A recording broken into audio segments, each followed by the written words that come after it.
Krishna, Hare Krishna, Krishna Krishna, Hare Hare, Hare Rama, Hare Rama, Ram Rama, Hare Hare. So today, Saturday, Hari Sankirtan Prabhu is going to, give the lecture. He's giving lecture in the temple hall. So I'm heading to Krishna, Hare Hare, Hare Rama,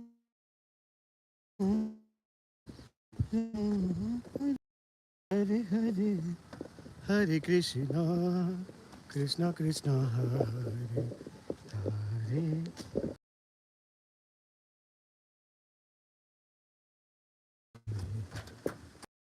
Hare Hare Hare Hare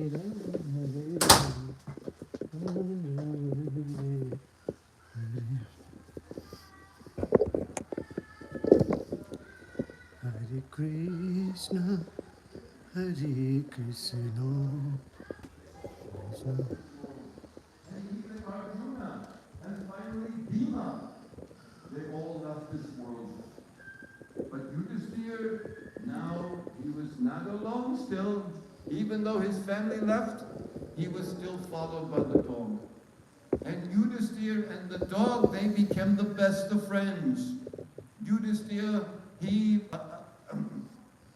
wandered across the Himalayan landscape, followed by the dog. They kept each other company. And then one day, Yudhisthira saw in the distant sky something extraordinary. It was a chariot drawn by 4 horses. The chariot was circling the mountain peaks. And finally the chariot came down, down, down, right before Yudhisthira. But the chariot didn't touch the ground. It was hovering above the ground. It was the chariot of King Indra, the king of heaven. And he beckoned Yudhisthira, come, get onto my chariot. I'll take you to the heavens. And Yudhisthira said, I don't want to go anywhere without my brothers, without my queen Draupadi. And Indra said, well, what are you waiting for? They've already attained the heavens. Come, get onto my chariot. And Yudhisthira was so very happy. He was getting onto the chariot, followed by the dog. And Indra threw up his hand. Wait!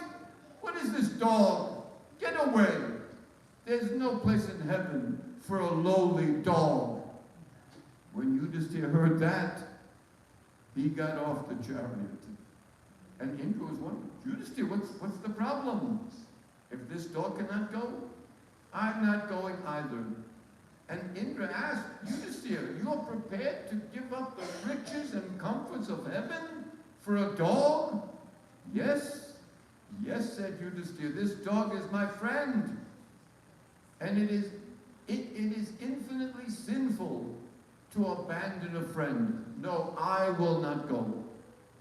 And maybe you know about that friend of his who wasn't a dog at all. The dog shed its form, and once again came Dharmaraj, Yudhisthira's celestial father.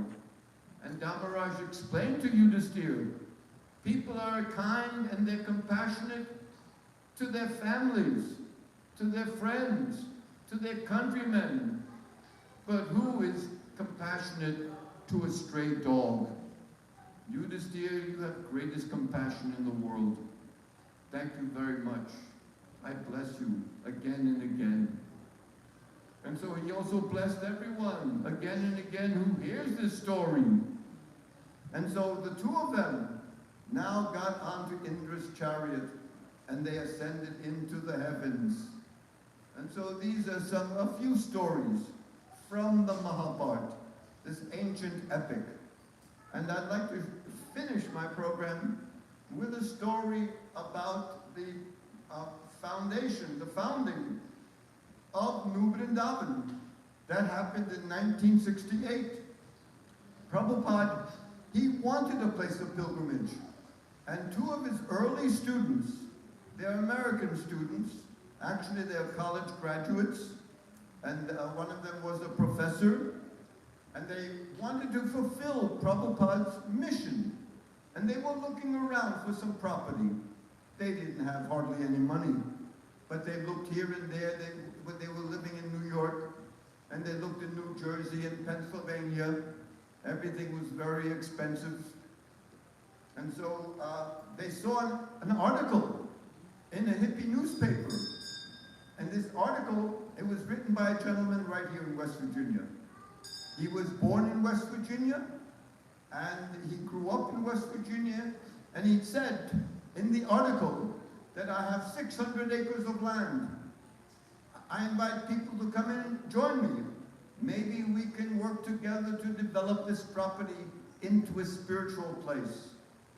And you know, hardly anyone came. But Kirtananda and Hayagriva, they came. The man's house was just right down the road over here. And so they came and they told the man, you know what? We're looking for property ourselves. And we heard, you wrote in your article that you had 600 acres of land. Would you care to sell us a few acres? And then we can be neighbors. We're developing a spiritual community, and you're developing a spiritual community. Let's be neighbors. And the man said, no, I don't want to sell any of my property. But I'll tell you what, I have 130 acres of land up in the hill. And you can't get there by car. You have to walk through the forest for 2 miles. And when you get there, on top of the hill, there's an old house. And you can stay in that house. But the thing, that house doesn't have any electricity. It doesn't have any running water. I'll lease you that property. I don't want to sell it, but I'll lease you that property for 5 years. And they were thinking, 5 years? What can you do in 5 years? So they called Prabhupada. And Prabhupada told them, ask for a 99-year lease. This man rejected a 5-year lease. Now Prabhupada told him, ask for a 99-year lease with the option to purchase the property if he ever wants to sell the property. And so the man, he laughed out loud. 99 years lease? Oh, no, I don't want to do that at all. And so a strange thing happened. Because in those days, in the 1960s and the 1970s, there were bars scattered all over the hills. And there was a bar, a tavern, about a mile past the Palace of Gold, on the other side of the palace. And when people got drunk, they'd like to create some mischief. And what they like to do is, strange people, they like to harass people with strange ideas. Even though this man was born in West Virginia, he was following Buddhism. He was a Buddhist teacher. He had strange ideas, reincarnation and karma, so many difficult ideas. Nobody could understand these things. And so when people got drunk, they'd like to harass people like that. And sometimes they would drive past his house and they were shooting their guns up in the air. They were yelling and screaming and cursing. And then they drove on. They didn't want to do any harm, but they'd like to harass people, make fun of people. And so this was going on. The Buddhist man, he didn't mind. But then Kirtananda and Hayagriva, the 2 Hare Krishna devotees, were with him in the living room. And again, the car came by. They were shooting their guns, yelling and cursing. And even somebody in the car threw a rock. And it went right through the Buddhist man's window and landed in the living room. And there they were all sitting. And the Buddhist man, he was very, very angry. He jumped up, he got out a shotgun, and he threw open the door. And as the car was driving away, he took a shot. And all of a sudden, the car stopped dead in the middle of the road. Wasn't going anyplace. Somebody in the back seat was wounded. And the police came, and the ambulance came. And so the ambulance took the man to the hospital. He wasn't wounded so badly. He only stayed in the hospital, I think, overnight for 24 hours or maybe 48 hours. But now, this man, the Buddhist man, shot somebody in the back. The police, they arrested him. He had to go to trial. He needed a good lawyer. He didn't have much money himself. So he asked the devotees, he called them. He said, you know that deal you wanted to make? A 99-year lease with the option to buy it? Let's talk about that. And so now they discussed these things. And they decided that for a 99-year lease, they would give the Buddhist man $4,000 and maybe $1,000 or $2,000 up front so he can pay for a lawyer. So people are thinking, $4,000, that doesn't sound like very much. But you know, in 1968, $4,000 can buy you a brand new car, a very good car. $4,000 can send your child for a whole year to college, all expenses paid. $4,000 was certainly a lot in 1968, but they didn't even have to pay the entire amount. They paid maybe half the amount. And later on, over the next few years, they came up with the other half. And 10 years later, the Buddhist man wanted to sell the property, and they purchased the property outright. And so the Buddhist man, he got off, and now the devotees had 130 acres of land up in the top of the hill.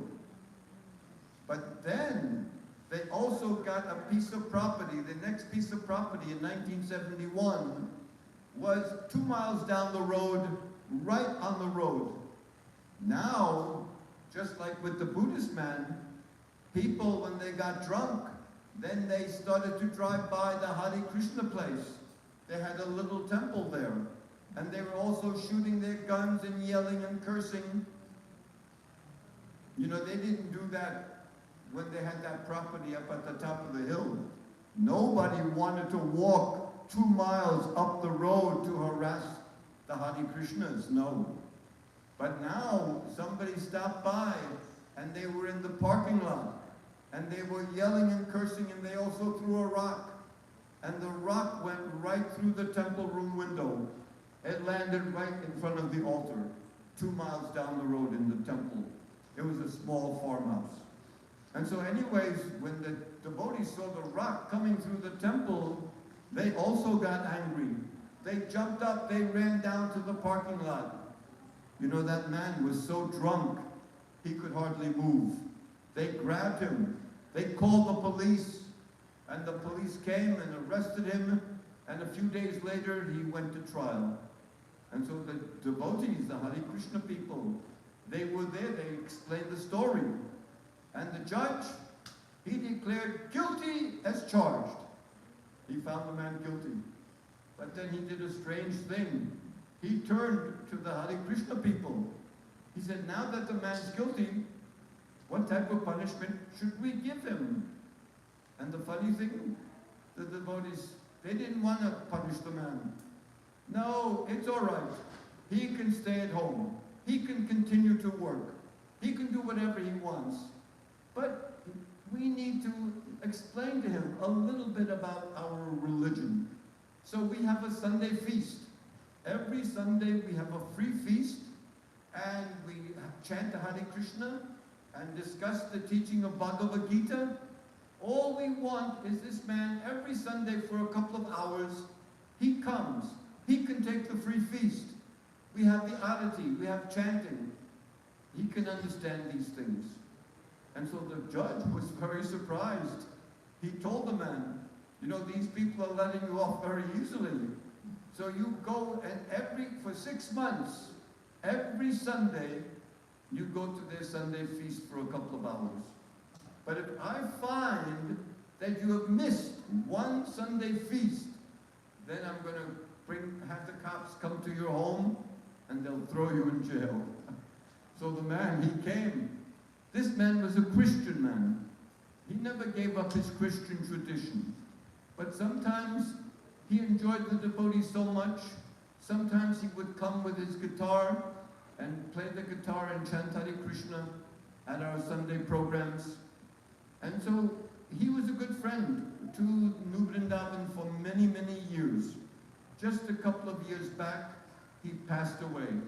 His name was Billy Aspen. He was actually a good friend of mine. And so he knew the devotees for so many years, since the mid-1970s. But anyways, Prabhupada he wrote a letter early on when the devotees got the property here in West Virginia, that now that you have got property and you're developing this new Vrindavan, I want you to make the entire state of West Virginia Krishna conscious. So Prabhupada, he had a far-reaching vision. And so the devotees, they've been here for so many years. We're not trying to convert anyone. We're not interested in that. Prabhupada, he never wanted to convert people. When a reporter asked him, why did you come to America? Prabhupada said, I've come to make Christians better Christians, and Jews better Jews, and Hindus better Hindus. This is the real mood, the tradition of Hinduism. They respect all religions. And so in this way, Prabhupada asked the devotees to develop this place as a place of pilgrimage. And so I must thank you for your kind attention. But I'd like to, I just want to make a few announcements, because I've been living here now for almost 50 years myself. And I've been traveling to colleges and places to speak and to present this teaching. I've also written a book of Mahabharata that is also studied in the colleges.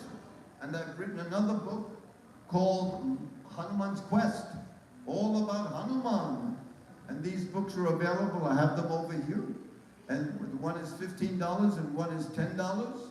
If you'd like to get one, I'd be happy to autograph it for you. I also have some storytelling tapes. But this evening, if you're here at 6 o'clock, right across the street, the Goshala, the dairy barn, they're milking the cows at 6 o'clock. So if you'd like to visit, go right ahead. And then at 7 o'clock, here in the temple is the main arati, the main service of the day, at 7 o'clock every evening. And so if you'd like to do that. And there'll be other activities later on this evening. But to finish off, you're welcome to come and take a look at my books and my CDs. Also, Prabhupada's books are right over here in the corner, and you might like to take a look at those. Prabhupada has also translated the Bhagavad Gita. And so the deities, you know, they're very special, and we come to all over the place to get the blessings of the deities. But the easiest way to get the blessings is to chant the holy name. So I'll repeat it, and then you can repeat it again to get the blessings of Radha and Krishna. Hare Krishna, Hare Krishna, Hare Krishna, Hare Krishna, Krishna Krishna, Hare Hare, Hare Rama, Hare Rama, Rama Rama, Hare Hare. And so I hope you have a great weekend. Thank you for your kind attention.